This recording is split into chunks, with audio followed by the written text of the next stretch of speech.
benn néeg la commencé ca kaaf jabaram di ko jàppale di ko jaayal kon am na diggante am bi ak sant bi mettit bu tar bu fa jar ca mettit bu tar boobu la ñuy woo ndaw ñi ñu nangu ko toog ci réew mi di ko nangoo liggéey bañ a sóoraale ne nguur gi moo ma war a defal lii wala yombalal lii bu ma yombalul lii kon man damay dem ci réew moo xamante ni seen nguur daf leen ko yombalal loolu la ñu war a dindi si bopp sénégalensis bi te propre parce que bu dul loolu dañu leen di defloo ay kaaskat loolu mooy indi à chaque fois manifestation secteur boo dem dañuy grève.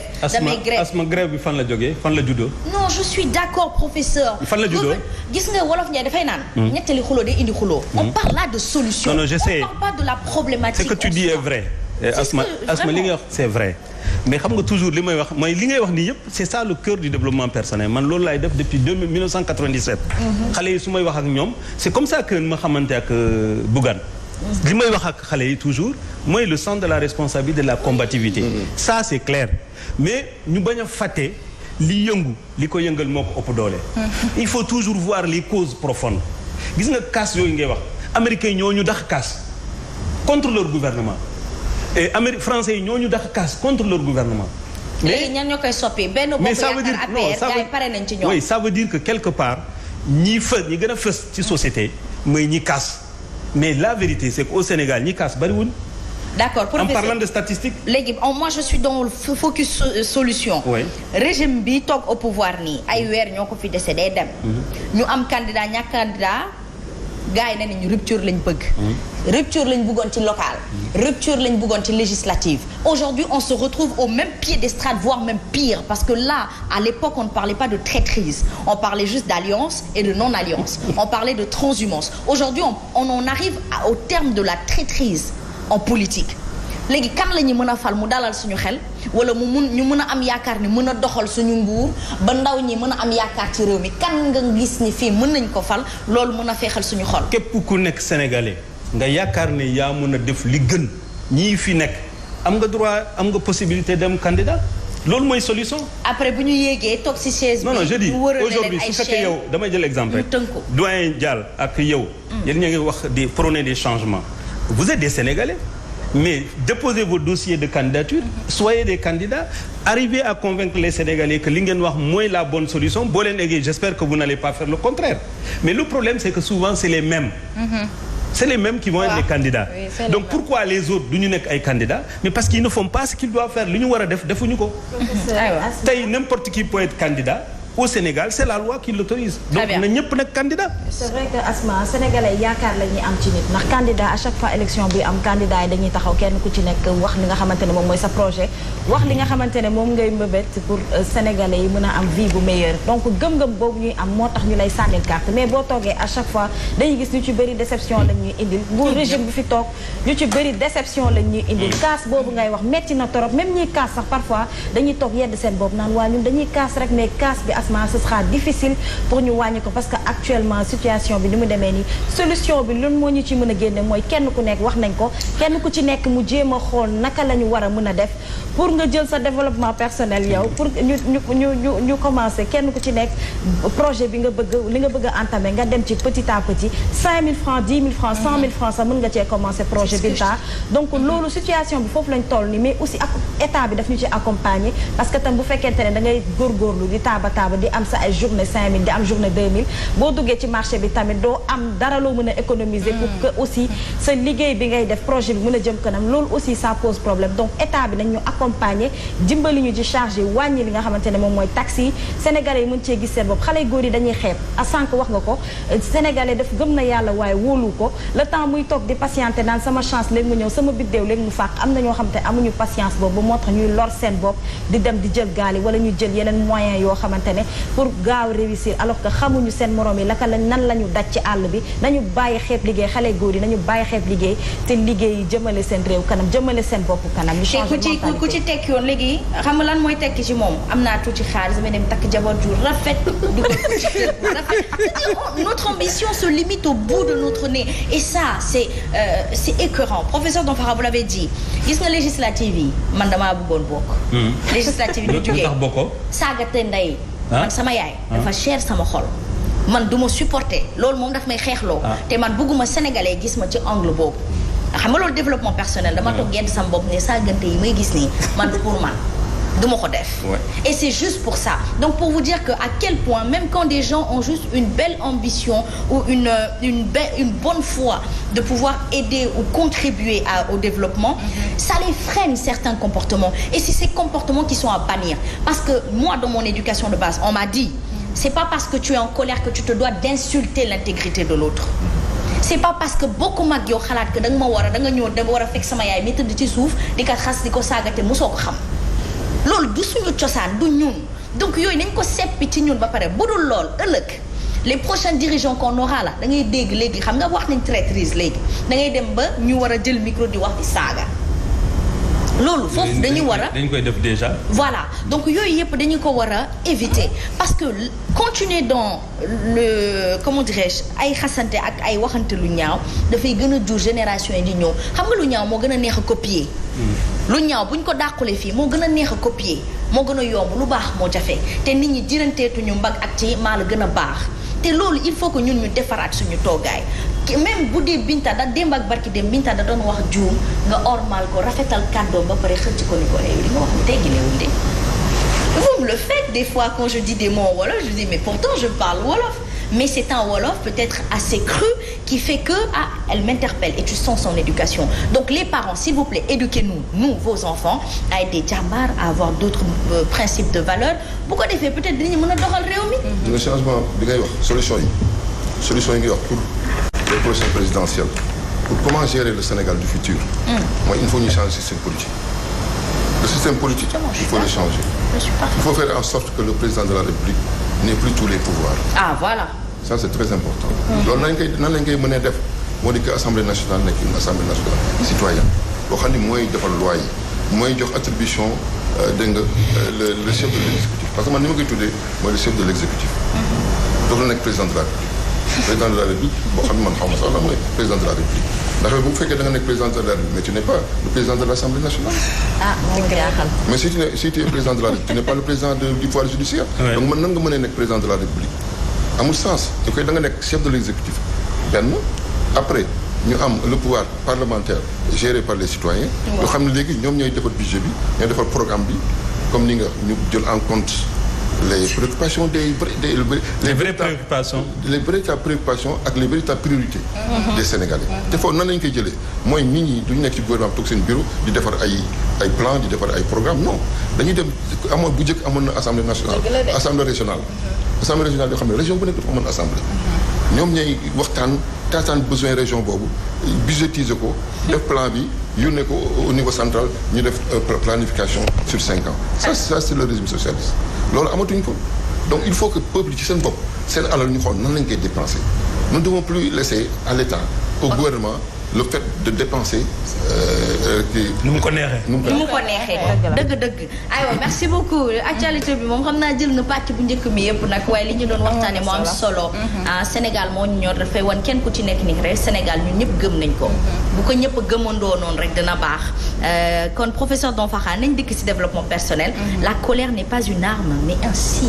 vous dites oui xam nga je pense que c'est la deuxième fois fan yi ma ñëw ci mer parce que lu muy jur moo doy waar parce que mer en général mooy yàq foo gis yàq mer moo koy indi donc moo tax ma ñëwaat encore ci thématique bi pour wax ne mer émotion la maanaam li yëngal xol la li tax nag xol di yëngu mooy ne premièrement soo gisee injustice maanaam nga gis nit koo xam ne moo ëpp doole di dal ci koo xam ne moo ko gën a néew doole donc loolu injustice la saa yoo gisee loolu dafay tax sa xol jóg nga mer ñaareel li tax nit di mer mu am tam li nga xam ne moom mooy impatience ñu bari dañuy amuñu benn patience mënuñu xaar bu ñu gisee dara dañuy bëgg lépp faj léegi donc léegi dina tax ñu gën a mer beneen bi tam mooy intolérance maanaam doo nangu dara ci ñeneen yi c'est-à-dire yow boo gisee ni yépp dafa weex da nga yaakaar ne lépp dafa weex ku la indi lu xonq rek sa xol day jóg parce que mënoo nangu quelque chose de différent lu différent lu utee ak li nga xam yow wala li nga bëgg donc loolu souvent dafay indi maanaam mer ci doomu aadama beneen aspect bi tam li nga xam ne moom mooy indi mer ci doomu aadama mooy ñàkk may cër nit c'est-à-dire l'irrespect moo tax souvent nit da ngay wax ne dafa ma tuutal kii lu muy def nii lu muy jaay nii dafa ma tuutal man du ma sa morom wax yooyu yëpp waxu mer la donc dafay wane ni tam l'irrespect moo ne ñàkk may nit cër dina tax nit ki mu mer et donc c'est extrêmement important pour ñu xam loolu fekk benn même mala su nekkee ci àll bi muy noppalu nga ñëw di ko déranger daf lay mer song la donc c'est extrêmement important pour ñu xam fan la mer doomu aadama jógee alors dañu remarqué ni su fekkee nit amul gëm-gëm du mun a mer su ñu jëlee nit koo xam ne amul benn gëm-gëm c'est-à-dire quelqu'un qui n'a aucune croyance nit kooku mënul am li nga xam ne moom mooy mënul mer beneen bi tam mooy koo xam ne amul benn perception par exemple su ma fàttee sama bët yi nii nit def loo xam ne dama ko bañ mais du ma ko gis kon du ma mën a mer donc ça veut dire que mer mu ngi jógee ci li nga xam ne mooy perception ak gëm-gëm te yooyu c'est extrêmement important pour ñu xam ko parce que léeg-léeg da nga gis nit koo xam ne gëm-gëmam day fàtte ne gëm-gëm bi du gëm-gëm boo xam ne mooy benn gëm-gëm rek c'est-à-dire ni may gisee yàlla ak ñi keneen ñi gisee yàlla bokkul mun na utee mais loolu su ma ko sooraalewul rek dafay indi jaxasoo parce que sama gëm-gëm du ma ko nangu bàyyi donc la rigidité quelque part jafe-jafe la ci doomu aadama beneen bi tam mooy donc la croyance boo xam ne gëm-gëm boo xam ne toujours dama koy wax fii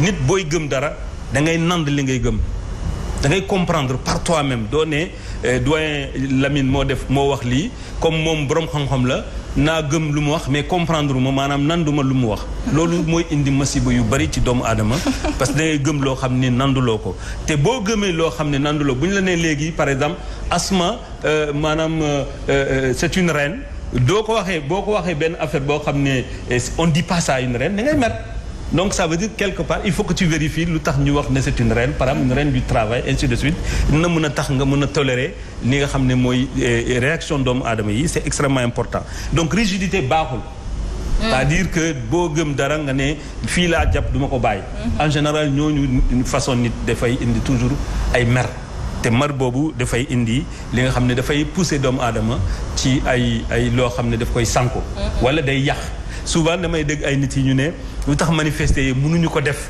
sans def ay yàq-yàqu man mi nga xam ne daanaa def manifestation xam naa ne par exemple su ma toogee ci benn manifestation gis benn policier mu jël benn jigéen koo xam ne amul doole di ko dóor di ko humilier sama kanam sama xol day bon donc toujours il faut comprendre que c'est important de voir que la colère dafay provoquer li nga xam ne mooy la destruction wala sax suicide nit day xaru voilà da ngay xool xale yi dem d'ailleurs doyen tu as bien parlé par rapport à ça xale yi dem ci géej li tax ñuy dem souvent dañuy mer mer bi moo leen yóbbu mais mer du nekk loo xam ne c'est quelque chose de bien de sorte que la colère signe la maanaam misaal la dafay wone ni instant bi nekk moomutoo sa bopp ginnaaw yaa ngi mer rek da nga war a xam ne instant bi moomutoo sa bopp benn ñaareel bi mooy li nga war a def comme moomutoo sa bopp sa xel taagu nga ak sa xel li nga war a def boo meree rek mooy da ngay def pause da ngay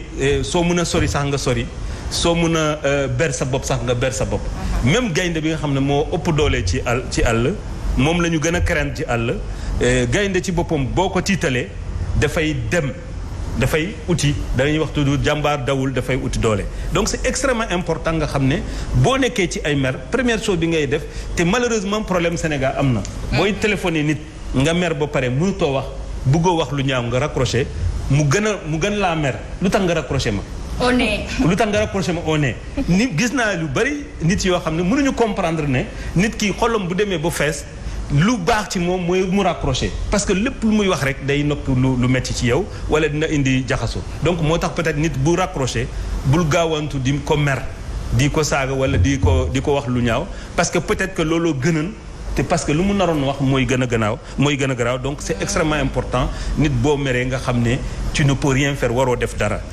colère nag lii du arme maanaam du nganaay wala sax suñu mënee wax ne nganaay la mooy nganaay boo xam ne da nga koy jël jëfandikoo pour rey sa bopp wala pour yàq sa bopp parce que boo xoolee autodestruction lay indi yàq lay indi souvent boo demee ba mer bi wàcc li nga ci jël mooy gàcce da ngay rus lii mën maa def lii waruma ko woon def donc quelque part c'est extrêmement important ñu xam ne saa yu ñu nekkee ci mer dañuy war a fexe ba topp sunu mer di def loo xam ne suba ëllëg nañ ko ruus wala surtout nañ ko rëcc loolu nekk na loo xam ne nit war na ko mën a bañ parce que ala kulli haal maanaam li nga xam ne mooy mer toujours booy jëf après ci sa mer ngay jëf li ngay jël foofu du nekk ndam da ngay daanu rek donc échec ngay jël ci li nga xam ne mooy loolu donc il faut éviter dans la vie soo mer ngay réagir te boo xoolee foofu laay jeexalee Asma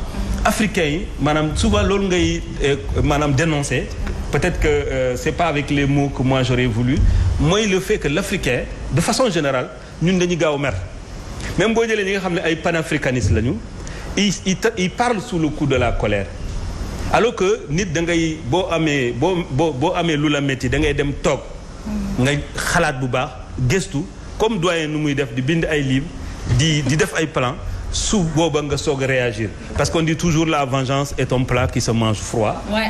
boo buggee lekk lu tàng du la jig donc ça veut dire que même soo amee noonu nga ko war a xeex c'est pas parce que da nga amer rek instant boobu nga ko war a def da ngay dem ba dal. boo dalee nga soog a xam li nga mën a def c'est extrêmement important bu ñu dalee rek dañ koy baal. waaw mais moo gën nag ça veut dire que looloo gën baal boobu moo gën. donc loolu moo baax ci yow moo baax ci askan maanaam communauté bi nga nekk donc c'est extrêmement important saa yoo nit nekk ci mer rek da nga war a ber sa bopp. wala da nga war a décrocher débrancher bul def dara et ça c'est extrêmement important suñu ko deful nag boobu mooy indi retard Afrique. Les Africains on est trop colériques. Et c'est sous la colère qu'on réagit. La raison est hélène et l'émotion. Parce que par exemple manifestants yi souvent bu ñu doon réfléchir peut-être que mën nañu am yenn façon plus efficace de faire en sorte que seen baat mu mun a egg fu mu war a egg. seen revendication yi mu mun a egg mais du ñu bàyyi seen xol moo tax souvent ñuy saaga parce que c'est un manque ils sont en colère su ma waxee dara sa leader par exemple nga mer ma du kenn ci Sénégal lépp la bu ma waxee dara Macky Sall dañuy mer. waa Macky Sall dañu mer bu ñu ma waxee dara Bougane dañu mer su ma waxee dara Boubacar Camara ainsi de suite donc ça veut dire que quelque part on laisse la colère nous dominer alors qu'il faut écouter les gens lu muy wax nga mun a defaraat bu baax. Et des fois même je rajouterais il faut savoir s'écouter parce que à vous entendre c'est le temps de recul face à une colère nous permet d'écouter cette colère. Est-ce qu'elle est justifiée ou non et si elle est justifiée comment faire parvenir en parole cette émotion là qui est de la colère, n'est-ce pas? 20 sur 20. Je suis une bonne élève moi. Tu es une bonne élève. Voilà. baax na. Merci beaucoup. En tout cas, professeur, c'est tellement important. Et c'est ça la mesure, le sens de la mesure. Des fois, professeur, nga gis koo xam ne li muy wax dëgg la. Mais dafay ëppal. comme man nii di bëri manière. ba nga xam ne mer bi la waaw mer bi la en général. dañ dugg suñu rukk malakan di dal. di xam ne ni Sénégal gi ñun ñoo ko bokk. waruñoo prêter le flanc au vrai saay-saay mu ñoo gën ñoo jaxase suñu biir man ak Bintaan nañ xuloo di raag amul problème mais keneen ku bokk équipe soir bu ko xam bien sûr keneen ku bokk beneen télé yoonam new si te bu ñëwoon ñu ñaar ñëppay dalandoo ci kawam c'est ça la souveraineté c'est ça une équipe c'est ça devenir une famille c'est ça s'unir l'unité et man loolu laa gëm loolu moo dëgg. donc nit ñi bàyyi ji tëjante suñu bopp ci kaso yi pour ñi nekk ci nguur gi ñeneen ñi tamit ñu bàyyi ji kase di kaas rek ak yooyu noonu. donc nañu trouver nañu xalaat si mën a yokk dara. si vous permettez. moo di mer noonu borom la. comme ni ñu koy waxee. wallaay dëgg la. dañ ni ku mer. donc auzu billahi mina sheytaani rajim. parce que boo meree rek tu es sous l'emprise de seytaan. te seytaan moom bitam mooy mu def loolu loo xam ne du lu baax. donc il faut un petit peu cette prise de conscience que mer noonu borom la sa biir xol la fay nekk lay provoquer mer bi bon évidemment lu bari la sa biir kër sa biir fi ngay liggéey ci société bi les raisons sont diverses les causes sont diverses dañ tudd yàlla toujours est-il que da ngay tudd yàlla am nañu sax ñoo xam ne boo meree da ngay jàpp dem def ñaari rakk c'est vrai ñaari rakk boobaa yàlla dàq seytaane comme ça yow nga defal sa bopp nga xool ndax war nga agir wala waroo agir Très bien, c'est important. Bravo. Et c'est un bon conseil. Merci à vous deux. Doyen. Franchement, Voilà. aujourd'hui je suis bénie. waa Ndar yi dañoo jàng alxuraan. waaw ñun Asma waa Ndar macha allah. ñu na da nga koy gis ci ay écrits da nga koy gis tamit si Souleymane Bachir moom itamit à chaque fois. voilà ci ay bindam da ngay sentir vraiment diine ji da ciy am solo. te loolu lu baax la vraiment. parce que l'être est pour jaamu yàlla l'être yàlla da ko defar rek ñu jaamu ko ku ci fàtte yàlla nag nekk si fitna doo nga ñu dal ku si wóolu sa bopp yàlla seppis boppam ci yow di la xool loolu ak am ful la moo tax ma ne liñ bàyyi kaas bi te wóolu got lu fi waaye ñaan yàlla yàlla may ko kon kay nañ ñaan yàlla defar suñu ay mbir su ko yàlla dogalee doo ñaan rek am li nga bëgg waaye ñaan bàyyi yàlla mu may la li mu wallaay c'est ça le problème da ngay gis ku sonn pour am doom du am doom nga gis koo xam ne yàlla jox na ko doom wala mu sonn am doom ba pare doom ji bokk ci ñi sàcc tey am na ay agresseur kon li tax yàlla xañoon ko bu ko muñaloon yàlla rek dana kii askanam dana sauver askanam léeg-léeg nag nga gis koo xamante ni dafay sonn yàlla may ko doom joo xamante ni da koy sigil ña ca des mais loolu yàlla la lu tax yàlla may kii doomu sàcc yàlla may ki doomu walliw buy jàngale alxuraan di ko wan yoon wi ñu naw ko ci jikkoog li ni mel loolu yàlla la mënoo nekk président mënuma nekk président fekk yàlla dogalu ko donc loolu yàlla la nañu dellu suñu borom te bàyyi di fàtte yàlla di jëmal nit du dara dee rek ñu sang muur 7 mètres percal yóbbu ko aywa mi ngi noonu amoon na solo aywa Binta Ba économie bokk xaalis dugg na de Asma waay tàccu leen mag ak ñooñam dugg na de lu toll ci 6,6 milliards de francs CFA Asma ko gis mi ngi ci waaw am na solo nag Asma dañ naan ngërëmu dinaa la yekkal moom doy na ci donc Asma naa la bàyyi nga annoncé wala ma dem donc Asma gis nañ ko koppar dugg si na Sénégal ñi ko war a yëg yëpp nañ ko yëg Asma surtout nag jeunes yi ndaxte ñoom lañ ko jagleel Union européenne nag def na benn décaissement boo xamante ne toll na ci 6,6 milliards de francs CFA jébbal ko nag ki nga xamante ne mooy Mamadou Moustapha Ba ngir rek mu jàppale ndaw ñi ci seen xëy mais itam formation professionnelle ñu indi ci ay jooyant yu am solo bu ko defee nag xale yi am fu ñu jàpp xam naa loolu yëpp Asma laataa ñuy gën a indi yeneen leeral yu ciy tukkee dañuy dem ànd ak Mame Sidi dem jëli élément bi di si waat léegi sur le plateau. ci nag ak bataaxal boo xamante ne mi ngi tukkee ci délégation de l'Union européenne bi teew file ci Dakar ñu ngi xamle ne nag ni Union européenne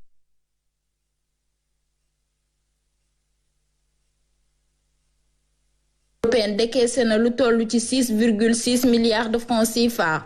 boobule koppar nag dafay dugg ci volet emploi ak itam formation professionnelle ci programme nag boo xamante ne aide budgétaire lañ ko tuddee war a nag am àpp ñetti at. boobule xaalis nag bi ñu jagleel réew bu Sénégal dina nag indi ay jooyanti ci wàllum nag emploi ak itam formation professionnelle ngir ndawi Sénégal war cee gën a mën a jëriñoo. mi ngi noonu Asma ñun ñoo ko gisandoo mu nekk koppar boo xamante ne nag Union européenne dañ ko jébbal nguur bu Sénégal ngir rek mu fexe indi nag solution ci métit yi nga xamante ne ndaw yi ñu ngi koy jànkuwanteel à chaque fois loolu nag Asma na ci xoolaat bu baax a baax wàllum xëy gi waaye itam formation professionnelle bu fekkee war na am ay jooyant yoo xamante ne war nañ ko ci apporter nañ ko gaaw def donc nag Jean-Marc Pisani moom gisante na ak ñun suñu jëwrin bi ñu dénk wàllum koppar gi mooy Mamadou Moustapha Ba mi nga xamante ne Asma moom moo yor finance ak itam budget donc boobule programme nag ñu ngi ko xaatimoon ci décembre 2022 war a dem nag ci ñetti at donc montant bi mi ngi toll ci 46 milliards de francs CFA waaye xam naa dañ koy dogatee Asma diñu ko jox ndànk par ndànk mais na ko xale yëpp yëg xaalis dugg na Asma te pour ñun la. waaw mais Binta. buñ ko doon xayma. mun na 6,6 milliards yi mun na créer lu toll 1320 emplois rek. baax na c'est bien mais 1320 emplois su fekkee dañ koy dépenser lépp ci création d'emplois par exemple. ak formation 1320. ak formation la ñu wax. waaw bon on met tout ça là-dedans ça fait à peu près 1320 emplois. mais c'est pas mal sauf que. non c'est bien. sauf que. création de l'emploi ci li may gis fan yi ci li ñuy def xam nga lan la ñuy def professeur dañu def fekk nga yor sa entreprise ñu am ay CV ci li ma jot a gis de. soit ñu suggérer la ay CV supporter ses charges à 50%. Oui, ça c'est la convention État-employeur c'est mon ami Modou Fall d'ailleurs, directeur de l'emploi moo koy def. waaw moom. c'est un programme qui est là depuis longtemps. La convention État-employeur. C'est ce que ça se fait au Canada. Ouais, et justement tout à lui, fait. je pense qu'il a fait ses études. Qui c'est Modou Fall? Oui, au Canada. Ouais, en je tout sais cas, pas. C'est un informaticien en tout cas. am na koo xamante mooy moom wala ki topp ci moom. am na Ouais. ko ci jàngi Canada. Ok. Parce que c'est un système canadien. Ouais. D'accord, de base. léegi nag mbir mi mooy que bu ñu ko dugal ci loolu parce que loolu ce n'est pas créer de l'emploi. Professeur. fekk ku am bërëb liggéeykaay ba bu pare nga ne dama lay supporter sa charge léegi maa ngi lay yónnee ay CV sur 2 ans au moins di nga téye nit ki après 2 ans nit ki am na expérience requise pour utal boppam. nañuy fexe ba jox ay kii suñu paysans yi ñu nekk agriculteur. paysan boo gis am na doom bu jàng doom yi ni ñu leen dajale ñi ci seen xam-xam màcc ci wàllum woowule ñu taxawal coopérative ñu financer leen ñu fexe ba taxawal la transformation l'agroalimentaire ba ñu mën a am ay magasins agroalimentaires de nos propres produits c'est ça créer de l'emploi mais c'est pas aller supporter de l'emploi. Asma mbay mi sax liñ ci war a def dafa bëri parce que man récemment maa ngi dégg ay chauffeurs yu bëree bëri dañoo màngaan dem ci dëkk yi ngir mën a dawal tracteurs yi donc foofu tam beneen problème am na état bi na fexe ut ñoo xamante ne carrément dañ leen di former ngir rek ngir ñuy mën dem di dawal tracteurs yi parce que souvent ñoom tamit dañuy bàyyi seen liggéey fii dafay nekk benn gap boo xamante ne am na mbir boo koy étudier contour yëpp da nga ko war a jël en compte bu ko defee du am ay problème yoo xamante ne dafay ñëw Asma bay bi industrie la dégg naa États-Unis boo fa demee béykat yi ñoo ëpp xaalis donc nañu fexe voilà suñu béykat yi dafay commencer ci suuf si ñi si war a jot nañ ci jot mais buñ jël hectares yi jox ko madame Cissé jox ko Asma ñi nga xamante ne béyuñu ñu ngi fiy toog nañ jël suuf si ñi ko yelloon nañ leen ko jox gis nañ ci maître Doundooy li mu wax ak suñu confrère Babacar Fall commencé woon nañ di saytu suuf si mais mu dem ba si yàgg liggéey boobu tagateembe donc lu ñu commencé Asma nañ ko yeggali mbir mi nay am daaneel nay am daaneel Asma fecc mi nay am daaneel dañuy dool lu rafet à chaque fois mais dafay am fu mu tag te fu mu tag nag Asma ay problème koppar souvent moom waxul bëggul wax mais souvent li si nit ñi di njort mooy problème xaalis te Asma bu dee tuuti koppar sax nag dugg na fi parce que BAD am na lu mu ñu financé ci agriculture président li mu fi woote woon nourrir l'Afrique donc am na lu fi jot am Asma nañ defar mbay mi mën nañ ko mën a defar nag du dëgg xam nga fu Binta demee ba kaas avec toute la douceur qu'elle a machallah même elle a gardé sa voix de petite fille nga xam ni l'heure est grave professeur l'heure est grave l'heure est très grave mais il faut encourager nos amis du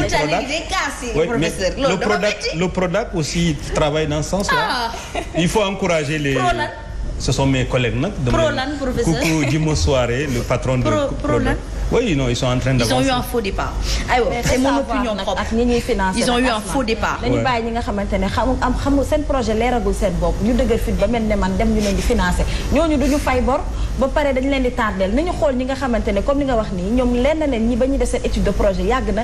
def nañu seen décision am nañ seen choix nekk nañu en groupe comme ni nga wax noonu dafa am solo am nañu départ ngeen accompagner leen mais ñi nga xamante ne à chaque fois ñu jar a financer malheureusement ñun duñ leen financer wala duñu xam naka la ñuy def pour accéder ci financement yooyu loolu def ci baax ñu accentuer financement yooyu si ça doit être une chaîne si j'ai le même projet que toi et Binta nañ ñu boole taux de bor bi li ñuy fay day gën a wàññeeku def leen banque finance wala ngeen def bourse mën na nekk ngeen xool li ma leen di wax ni si on doit payer justement par personne les taux en banque peuvent être plus élevés mais bu ñu boolee par groupe de 5 personnes on a le même projet. Ça, les coopératives. Voilà on habite moi je suis très communiste professeur Danfakha. Oui mais il y a mon doyen qui me dit là mais c'est toi qui l'as converti au communisme je dis non elle ne sait pas que je suis communiste. Ah ben voilà. nu mu tudd PIT. non PIT la woon. j'ai été da ngaa bëgg dem PIT. non mais j'ai été PIT oui effectivement.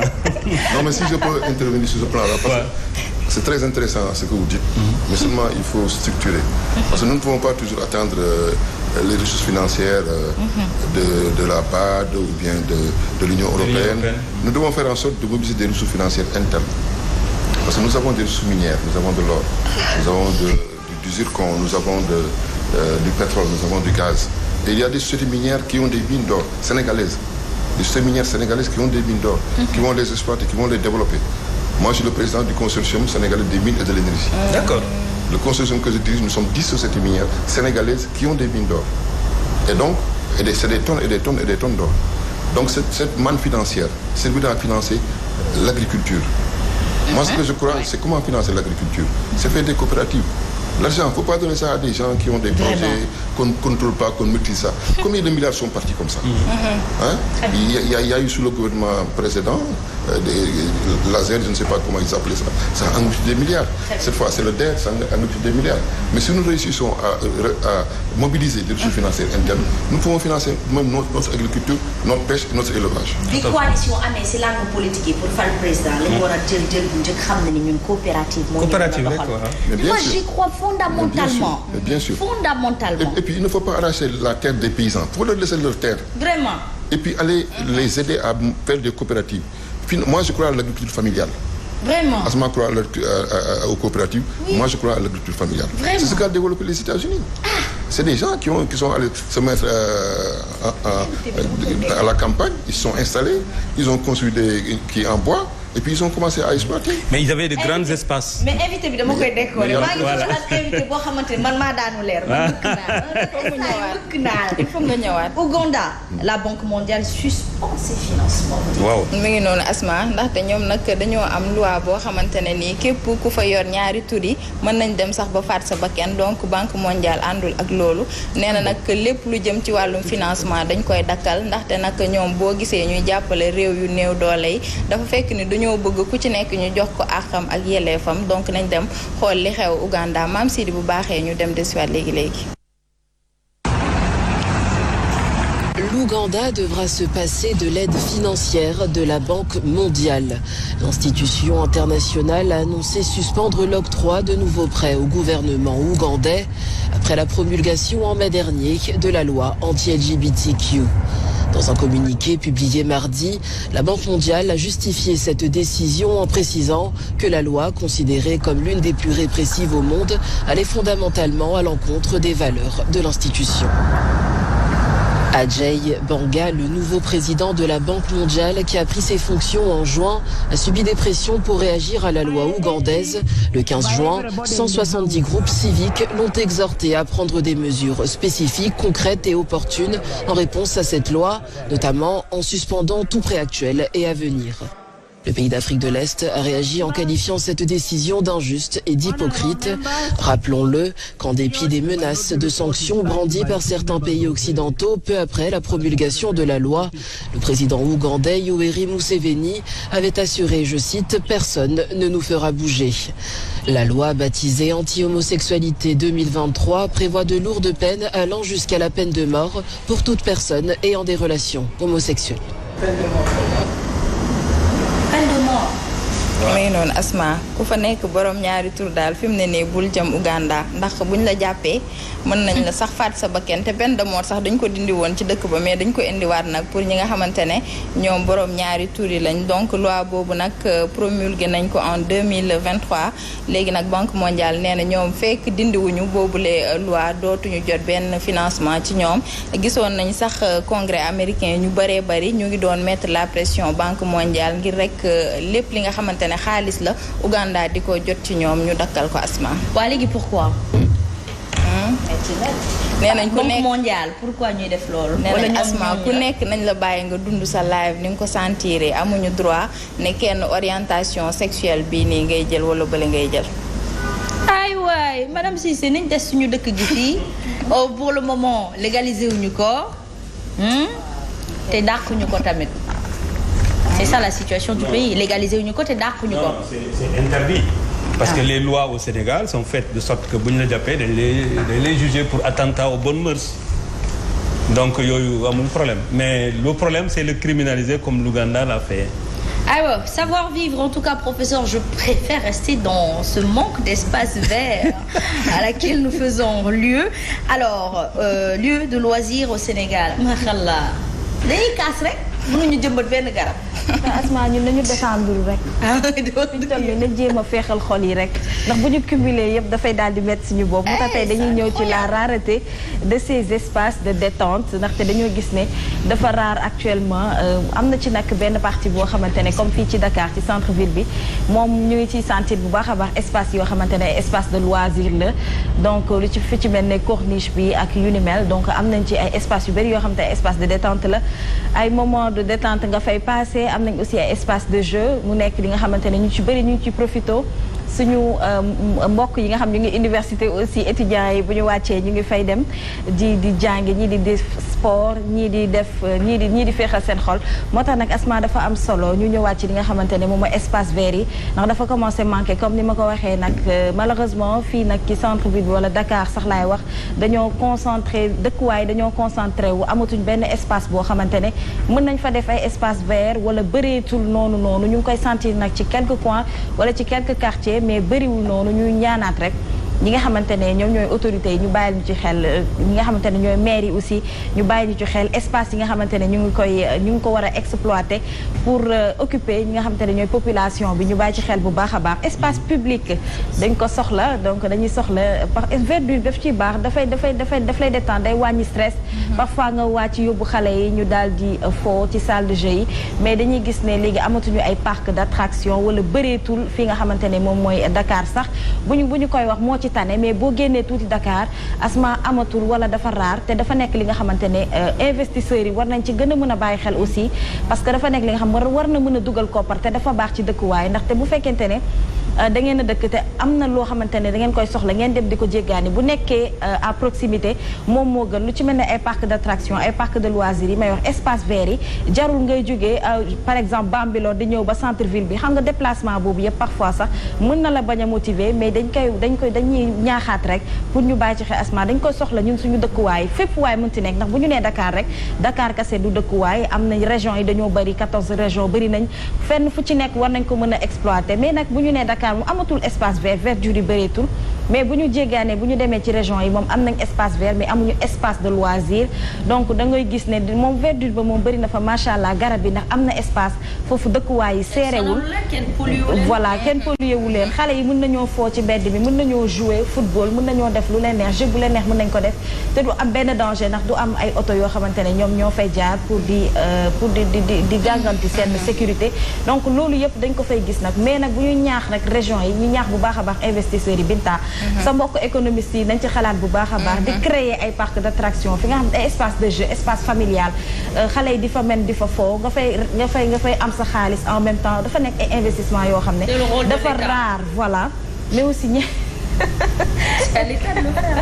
waa état bi am na ci wàllu mais aussi ñi nga xamante ne aussi dañuy investir xool bu baax fan lañ mën a dugal seen xaalis am nañ ci ay terrain de football yoo xam ne ñu ngi koy gis fii ne boo demee ci corniche bi ay 17 heures da ngay gis ay mag ñëw jot gàddu seen ballon dem ci gazon yi di football te pourtant c'est payant donc loolu non seulement da lay apporter mais dafa nekk li nga xamante ne dafay divertir en même temps population bi duñu xat mais léegi dëkkuwaay dañuy xat surtout fii Dakar dëkkuwaay non seulement dañuy xat xale yi amuñu fu ñuy jouer football bu dañuy nekk ci tali bi oto yi di romb te loolu wóoru accident yi dafay bëri moo tax il faut que ñu bàyyi ci xel bu baax a baax Dakar ñëpp dañu fee concentré wu mais lépp war nañ ko mën a jéggaani pour bañoon a publicité sax moom moo tax bugguma ko woon tudd mais benn espace de jeu rek nga fay gis muy Magicland te Magicland sax léegi entre guillemets am na ci lu bëri loo xamante ne war nañ ko fa mën a defaraat te malheureusement nag am nañu assez d'espace boo xamante ne war nañ ko mën a occuper pour kenn ku ci nekk mën ci gis sa bopp dafay baax sax si embouteillage yi vacances yi nit ñi dañuy tas dafay tax économie bi dafay dox bu baax a baax mais bu ñu jëlee rek benn côté rek daal di koy defar daal di fay miser bàyyi fàtte région yi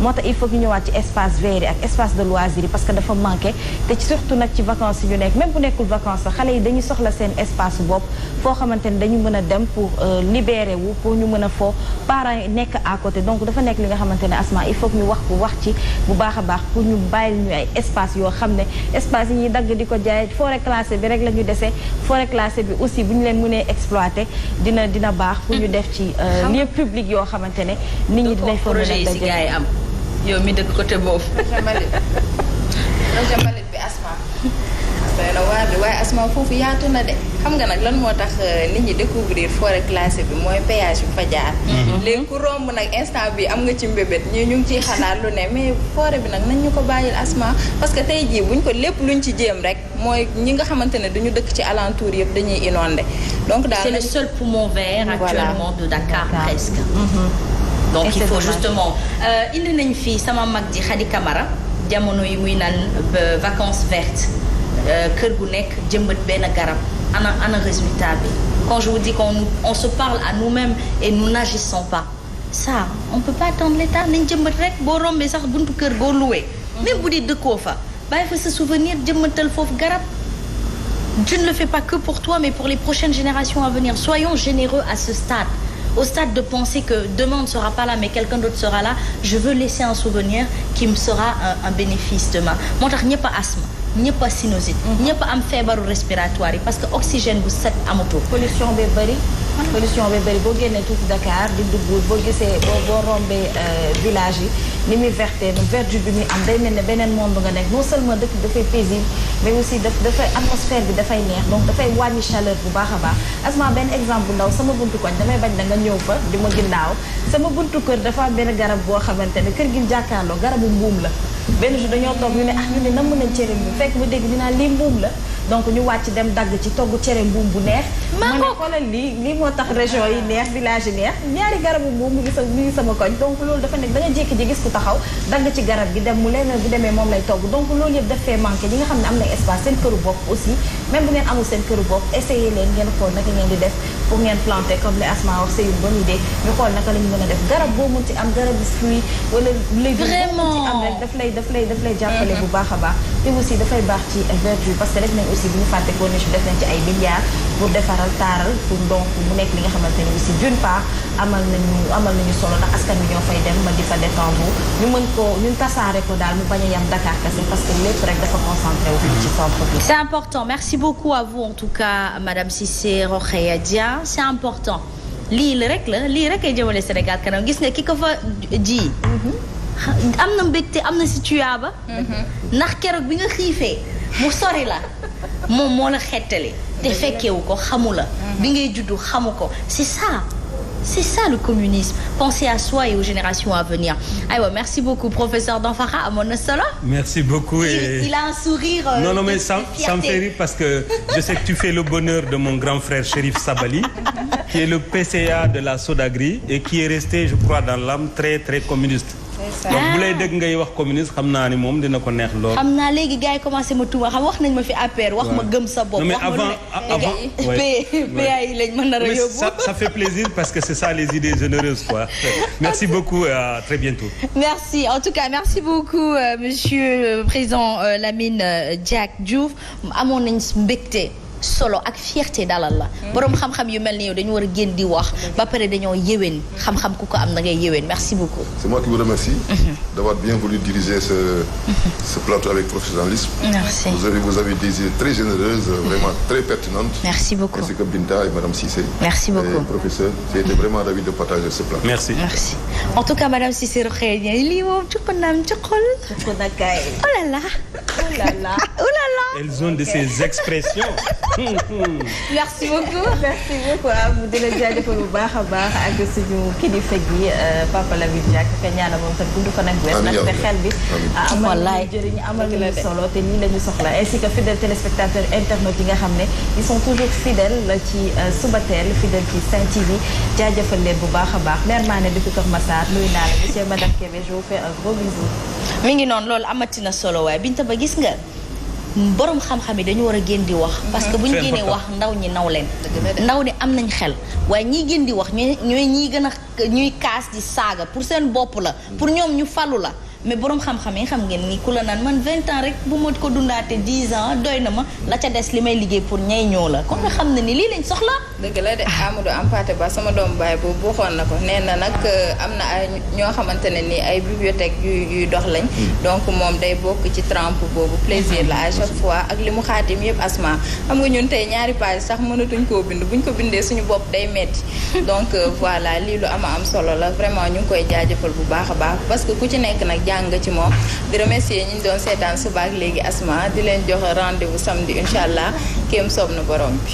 aywa mi ngi noonu am na solo merci beaucoup en tout cas Nogay Thiaw de la part de Ndeye Thiouraay joyeux anniversaire à Nogay Thiaw donc maa ngi koy ñaanal yàlla defal ko jàmm rek dundal wéral li nga bokk ci Sénégal émergent bu bees bi ni ñuy wax nañ na sénégalais yëpp jug xam nga samp seen bopp yal na yàlla defal la taxawaay bu dëgër may la wér ak wérle incha allah rabbi alors hier j'étais au masterclass justement de Abdou Iris suñu partenaire la waaye frère la ci man sur la voie et justement j'étais avec son papa qui justement nous a fait des rappels. Vous savez, moi j'ai la langue fourchée. Ouais. Les gens pensent que je prononce, mais j'ai la langue fourchée qui se tourne. Et Dembo, magnifiquement, il m'a aidé. Et si vous sentez aujourd'hui, en tout cas moi je sens un progrès entre hier et aujourd'hui, c'est magnifique. Donc j'y convie tout le monde, bataille di wax ne rek à chaque fois session bu amee nañ dem perfectionné wu, ne serait-ce que pour nous-mêmes. Bu ko defee ëllëg duñu jug si yoonu yokkute, loolay dëggantaan yoonu yokkute. Merci à Mame Sidi Diop de sa patience parce que j'ai pris 2 minutes de son précieux temps. Merci à vous chers téléspectateurs parce que depuis 6h30 nous sommes ensemble. Merci de nous prêter oreille. Xam naa ni ëpp ñu fi xam-xam kenn waaye jërë ngeen jëf ci déglu ak teewlu ak nawlo bi nga xamante ne mooy dox suñu diggante ak yéen di leen jaajëfal bàyyi leen nag ëllëg incha allah ñu dajewaat rek ci beneen bloc d'information la matinale suba teel en attendant waxtaane ko mooy ñëw wettali leen bonne suite.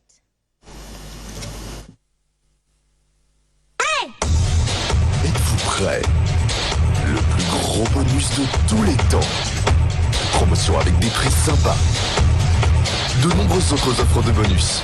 Retrait et paiement rapide. Application facile à utiliser. Assistance 24h/24 et 7 jours sur 7. OneXBet vous offre plus. Jeu autorisé par la LONASE aux plus de 18 ans. Purchase a list today at www.mikeys.com.